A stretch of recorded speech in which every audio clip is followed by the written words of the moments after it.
Trans Logistics. Around the clock, around the globe.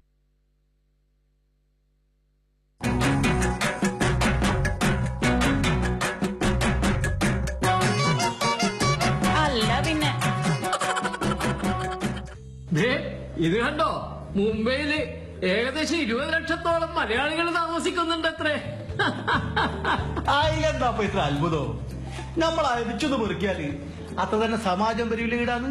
അത് ശരിയാ ചേട്ടാ, ഇവിടെ നമ്മളെക്കാൾ കൂടുതൽ മലയാളി സമാജങ്ങളാ അധികം. അതെ, ചീട്ടുകളിക്കാർക്ക് മാത്രം മലയാളികൾ ഇവിടെ സംഘടന രൂപീകരിച്ചിട്ടില്ല.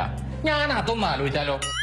അതെ, എന്നിട്ട് ബാലേന്ദ്രമേനോ സിനിമ പോലെ പ്രസിഡന്റും ഖജാഞ്ചിയും സെക്രട്ടറിയും ഒക്കെ നീ തന്നെ ആയിക്കോ. ഞമ്മക്ക് വെളുത്ത് പിടിച്ചിരിക്കുന്നു. ആ പേരിന്റെ ബാലിന്റെ അറ്റത്ത് ഒരു ചാരിറ്റബിൾ ട്രസ്റ്റ് കൂടി ചേർത്താല് അമ്പാനി പോലും ഞമ്മക്ക് സംഭാവന ചെയ്തു. സാറ് അത് പറയുന്നു.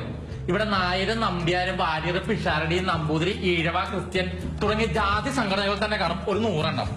അതിന്റെ കൂടെ ഇതുകൂടെ മലയാളികൾ അങ്ങ് സഹിച്ചോളൂന്ന്.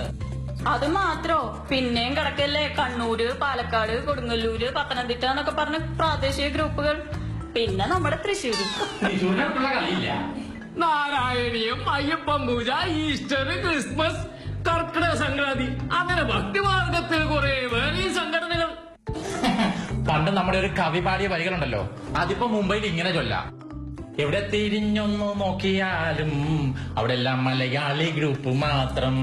ദേ കിടക്കണോ ഈ പദവികള്, സ്റ്റേജ്, മൈക്ക്, ഈ പുരസ്കാരങ്ങള്, ഇതൊക്കെ മലയാളിക്കൊരു വീക്ക്നെസ് അല്ലേന്ന്. നടക്കട്ടെ. അല്ല പിന്നെ